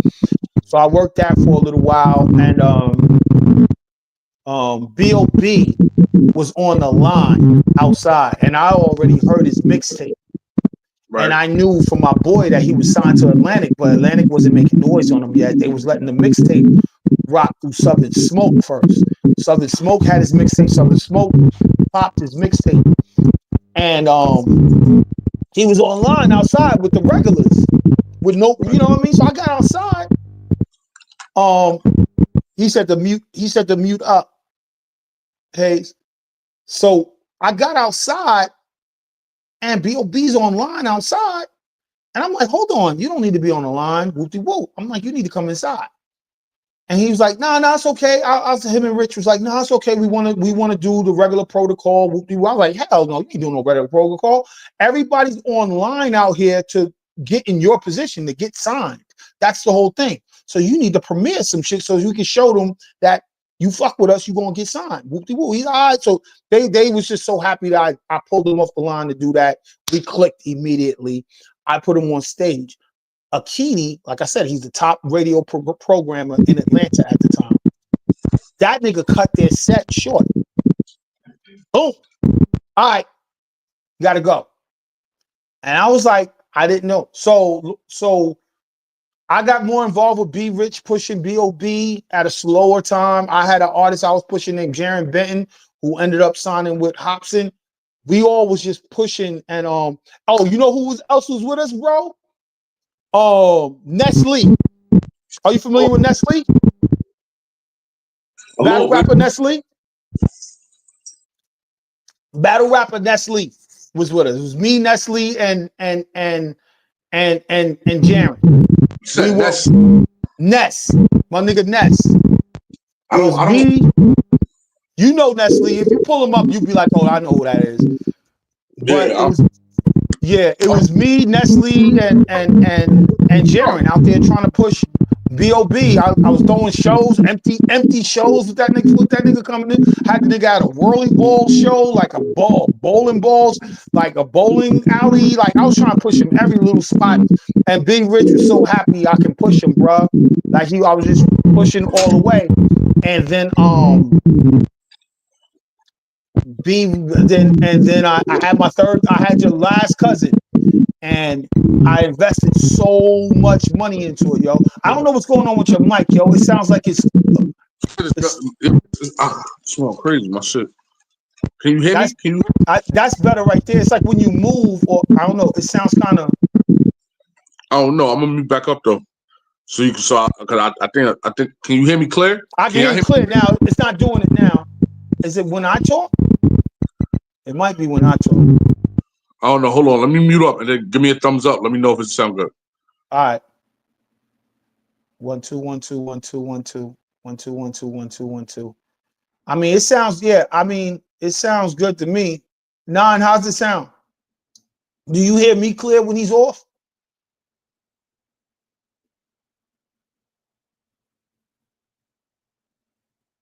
When you're talking while his mic is on. Yeah, I noticed that. I noticed that. All right, so I'm gonna try to hurry it up for you guys, man. Bottom line is B.O.B. basically we was pushing him. I was on my last kid. Man, I had to pull out the project. You know what I mean? Things was getting tight. Again, I had to pull out the project, get my barons together, take care of the kids, whoever, whoop. And they moved as proceed and I remember because I was at the studio when Bruno Mars was there and they were doing the track, Beautiful Girls. And but by then things was getting soured. It sounds like he's by a fan. Yeah, it sounds like he by like a fan or some type of air or something. But yeah. You said no? Hey, mic up real quick. Let me hear you real quick. Yo. Yeah. Are you keeping it still or is it in your hand or something? Yeah, I ain't gonna front. My phone, my shit dying. That's probably what it is, though. My shit I'm like 7%. Yeah, you killing me right now. But anyway, all right, so I'll make it faster. B.O.B. ended up blowing up, as you see, and cool. But I'm still cool with B Rich and all of them. Still got love with all of them and chill from there. And from there, by the time I got back in the music business, I got into publishing. And then when I got into publishing, I just started selling beats and making sure kids got their money back for beats. Big shout out to Mike Jackson. I worked under Big John Platt. You can look him up. He's the one. He had everybody's publishing from Beyonce to Drake to Jay-Z. Everybody it was Jay-Z's publisher. So he had everybody's publishing. I knew his exec used to work for my magazine, Mike Jackson. That's my little brother to today. And Mike Jackson was just throwing me work. He was throwing me and Coach K work. That's all he kept doing. He just kept throwing me and Coach K work all the time. So I helped establish. He would like I had a Party Like a Rockstar producer. This white dude named Pitt. He did Party Like a Rockstar, and Mike was so backed up. John Platt was so backed up. He was just and gave him an advance, and he blew the advance, and he was just like, yo, but he's hearing Party Like a Rockstar rotated on the radio. But he was a white Jewish dude, so he knew the numbers was like funky. What Mike would do, he would send me to cater to Pitt to calm him down so he won't be coming up to the office and threatening and all that. He was sending in bomb threats and all that because he wasn't getting no bread. I straightened his bread out. When Party Like a Rockstar, by the time I straightened his bread out, he was getting 60 grand a month after that. Because that's how backed up he was. He was backed up for like, imagine Party Like a Rockstar. Party Like a Rockstar was rocking for a year and they didn't pay him for like 8 months to 9 months out that year. They just gave him an advance. And then so Mike was like, yo. So it was my man Mike's account. Huh? $60K a month. That's crazy. Yeah, they had to give him that. So we fought for that. He got that. And then same thing with M16, Duffel Bag Boys. His manager messed up his bread. They gave him 250 grand up front. They gave him 250 grand up front. He blew it. He was like 19. He blew through 250 grand. So Mike sends me on him. Now, mind you, Mike is working with CeeLo and all. He has bigger, you know what I mean, roster that he got to work with. So he gave me like these guys to try and straighten out. I had to go to M16. He'll tell you. I had to go to M16. He lived in Alabama. He had a house in Alabama, a house in Atlanta. But he had like 4 cars. He had the Batman, Mercedes. He had the Escalade before everybody. I had to get rid of all his cars, bro, because he blew through his 250 grand. 250 grand. He blew through it. But Mike was like, work with him closely because Mike was giving me info from his job. He was like, his ringtones is about to set him straight. his ringtones was out by then. So Duffel Bag Boy, for a ringtone, every time your ringtone, it was like $1. It was $1. I forget. Anyway, it was a significant amount of money you got off of ringtones. Shit was crazy. Yo, And he didn't get his ringtone money, so I fought for his ringtone money and got his ringtone money. He was set from there. yeah, that ringtone around that time, Duffel Bag Boy was a popular ringtone too. Yes, yeah, he got all that money, and he fell out with Titty Boy because before he became 2 Chainz, he saw it coming. Like 2 Chainz saw that shit coming, but M16 was disciplined enough to be like, yo, I can't give you up anyway. He wanted half the publishing. You know what I mean? He wanted half of M16's publishing or part of M16. Nah, and M16 was like, nah, it stops at the splits. You got your split, I got my split. Now he had to use his splits for with his partner because it was Player Circle. So the writing part of the split had to be split up between a bunch of people. Where M16 made the beats, he got his whole 50%. And 2 Chainz wanted part of that. He was like, because 2 Chainz got him the deal. Because 2 Chainz bought him the DTP, bought the record to DTP, and DTP gave him the money for the record. But then that was it. Because I think 2 Chainz was going. I think he went to school at Alabama, and M16 is from Tuscaloosa, so right there outside of Alabama. So right there in Alabama, where the school's at. So they linked up, and that's where the story went on at. I think they're cool to today. I think he did tracks for him later down the line and stuff like that. So I just kept myself involved with shit like that to today. You know what I mean? Just having a lot of fun. I just gave you my whole life story, bro. Right, nah, no doubt, man. Take it the way you take it. But I want to before we wrap things up. I got plug your phone in, bro. You go get another phone set up because you about to die. Yeah. I'm on 5%, but I got this little segment for you real quick, man. Okay. It's called This or That. All right. It's something that I usually do. You know what I'm saying? With everybody that come on this show. You know what I'm saying? You know what I mean? Okay. And, yo, so all right, we got Run DMC versus LL Cool J. Which one and why? Run DMC, because they pretty much made LL Cool J. LL Cool J wanted to be Joey, yo. So yeah, no, that's not even the style of LL kind of comes from Run. You know what I mean? And when they were in the parks, you know, Run DMC was the first one of hearing a park jam on the radio. Here we go. We was like, oh shit. Forget a song made the radio. The park jam song made the radio. So yeah. Run DMC all day. So Ja Rule or which one? Or 50 Cent? You keep going out. Ja Rule or 50 Cent?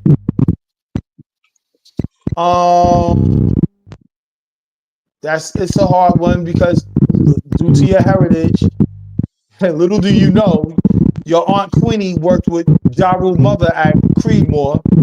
Right. And your cousin Robin used to babysit 50 Cent. Yeah. Back in the day at 40 Projects. Right. Yep. So I kind of knew them like when they're younger than me. So well, they're not that much younger than me, but they're younger than me. And a lot of I would have to say, let me tell you, I'm gonna do it like this. A lot of people don't know it's deeper than rap. It was like the Hatfields and McCoys out in Queens. Ja Rule was from Hollis, and 50 is from Southside. Southside and Hollis used to fight on Jamaica Avenue after they left Jackson High School all the time. Brawls. So, big brawls. I think your father was in a couple of those brawls. huge brawls. So that's what I'm saying. It was deep. This is before anything. They did Hollis and Southside used to meet up there, but it really, I found out later on with my investigation, it was to rob the stores because they would break the windows and rob while they were brawling. Right. Up and down Jamaica Avenue. So the story is funny, and I'm about to do a segment on that too with my dudes. With my dudes Jesse and Dave and all of them is gonna give me the history on that, on how that rocked. But so I have to go with 50 Cent because I'm from Southside. All right. I ain't mad at that. All right. Rakim or KRS-One? Rakim. Wow. Rakim was my first Nas. Okay. You know, KRS-One dissed Queen, so you know, KRS-One was the best. But I know you heard this story before. That Queensbridge hurt. I mean, the bridge is over. The bridge is over hurt. Yeah, the bridge and I'm not even from Queensbridge, but bridge is over hurt. That shit fuck Queens up. I ain't gonna catch. Fuck this up. I fucked this up. Nori or Capone? Nori all day. CNN or Mobb Deep? Come on, man. Big shout out to my man Papoose, who was with Mobb Deep from the beginning. He passed away, rest in peace.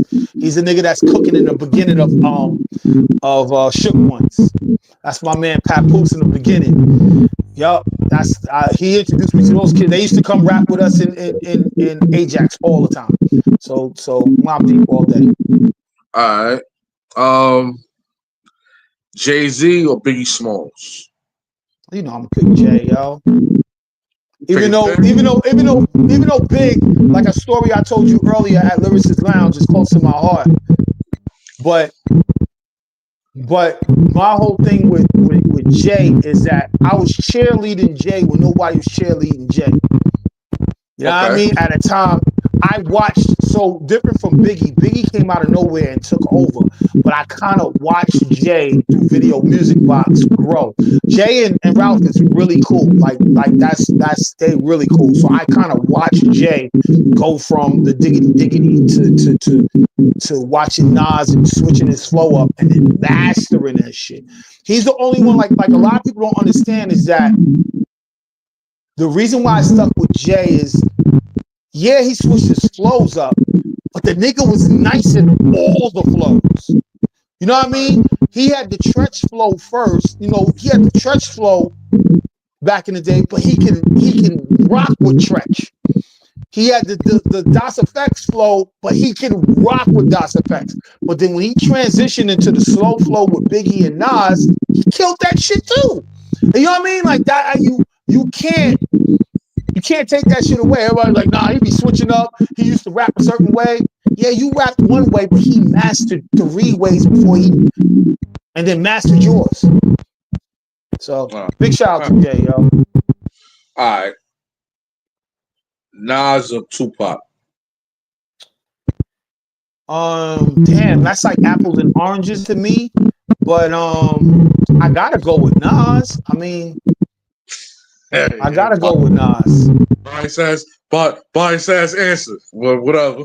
Yeah, I gotta go with Nas. Big shout out to Pac, but Pac was a rapper. You know what I mean? Nas is an MC. I'm more of an MC head. Just like with Biggie, I would pick Biggie over rap. Now, I have 2 different terms. I have MCs and I have rappers. Right. Tupac is the greatest rapper. Right. But Biggie is the greatest. Is one of the great. To me, Jay-Z is the greatest MC.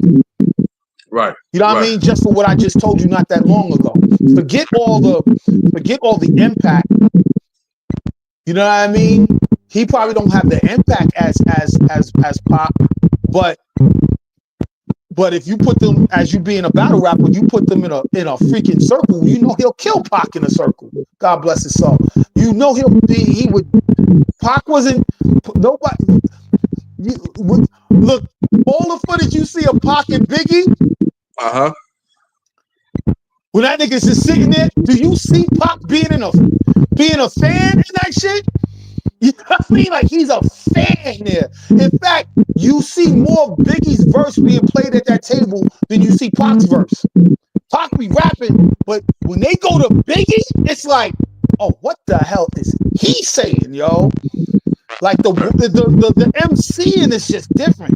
Now, as far as rapper and energy, I got Pac all day. Like as far as, but guess what? Guess who was a great rapper too? You gonna get mad at me? MC Hammer. MC Hammer was a great rapper too. He gave the energy, his energy, their impact. What the energy? You cannot. Jay-Z, Nas, Biggie is not touching that energy. Their energy is as much as I can hate their MCing. You ain't getting that back.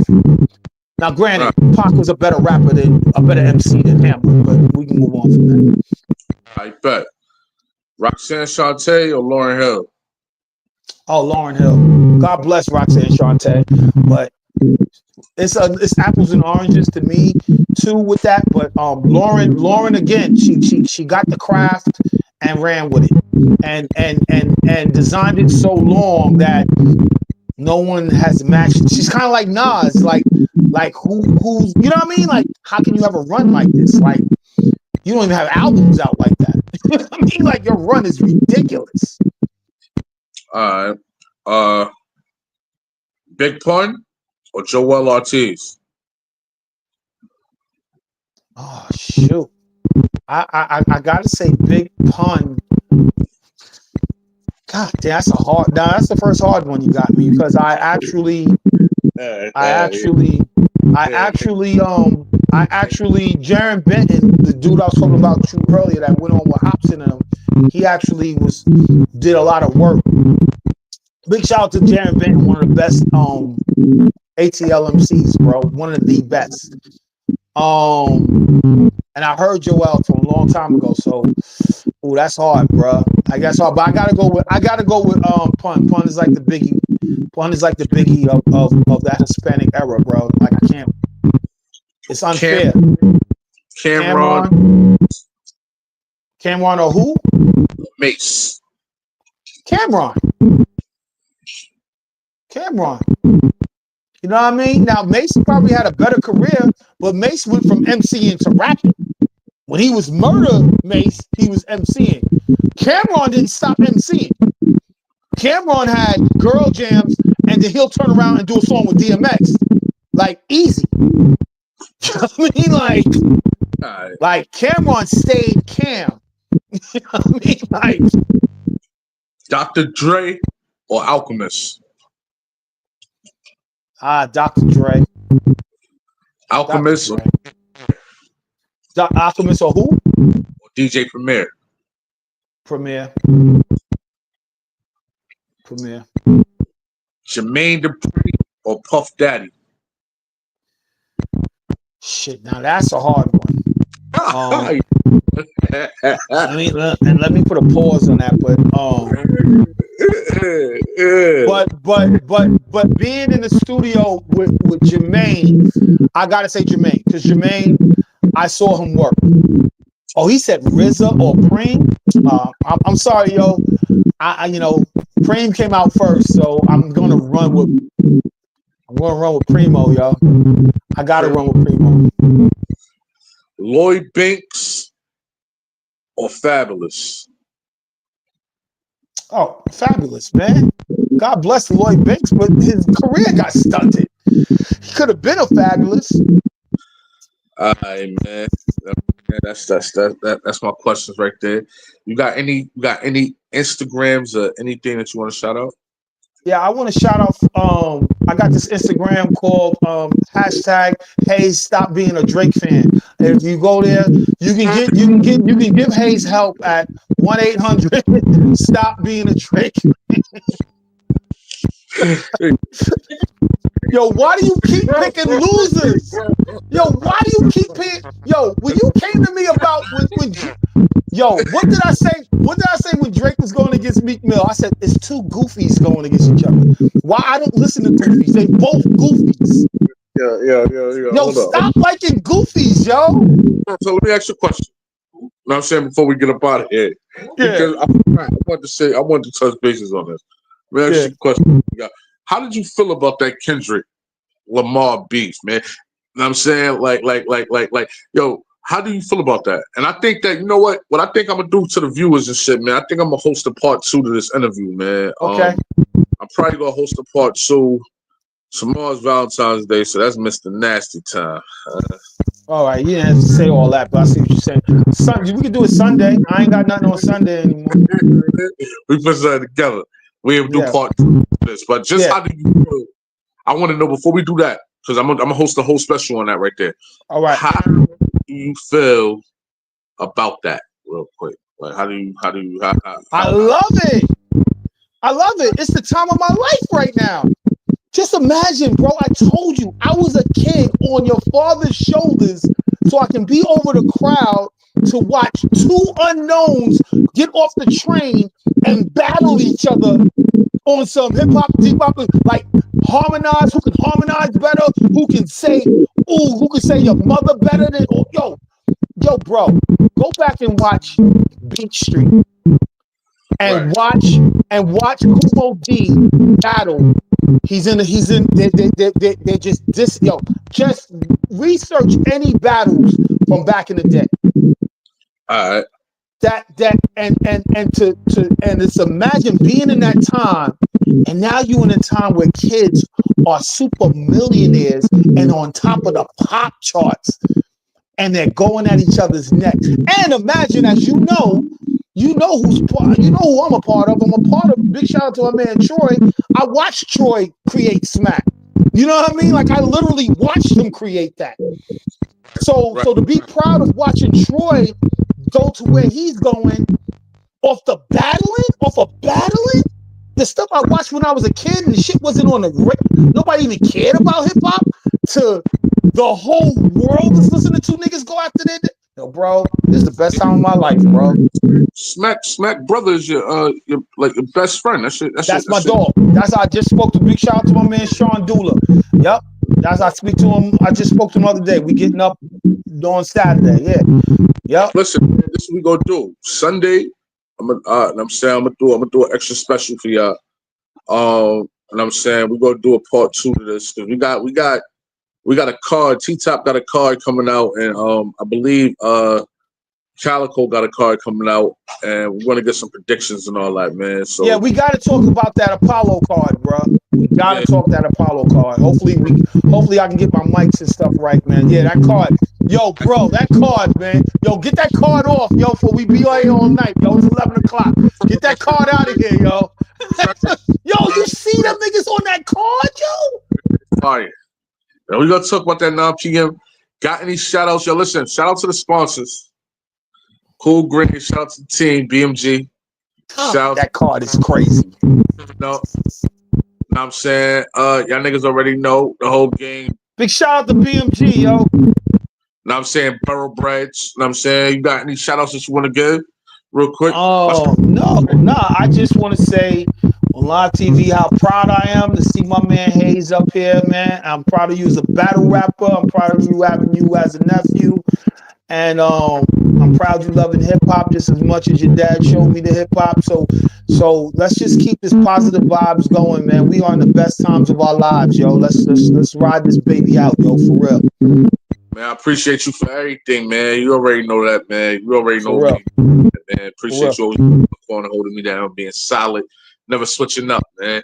Shout out to the viewers. Shout out to FDZ, shout out to Simba, shout out to Cardi, shout out to Caution, Rex, Jerz, everybody, man, the whole BMG staff, man. Know what I'm saying? If I forgot y'all, Onyx, know what I'm saying? Y'all know what it is, man. Joey Nines, know what I'm saying? Appreciate you, my boy. Man, appreciate the viewers, everybody that tuned in to the motherfucking Smok3 with Haze, man. Make sure y'all be looking out Sunday for more details, man. We got another episode coming, part 2. I appreciate this, yo. Yo, Joey 9, all y'all BMG, thank you for having me, for real, yo. You already know. All right, yo. Love you too. One. Sitting on the steps, thinking, what's the direction I'm headed next? Hurting. Nobody gave me shit. Built a lane and started chasing a check. Money. bring you more problems, but that loud help a nigga with his stress. Amazing, the feeling that you had when you know you the realest niggas left.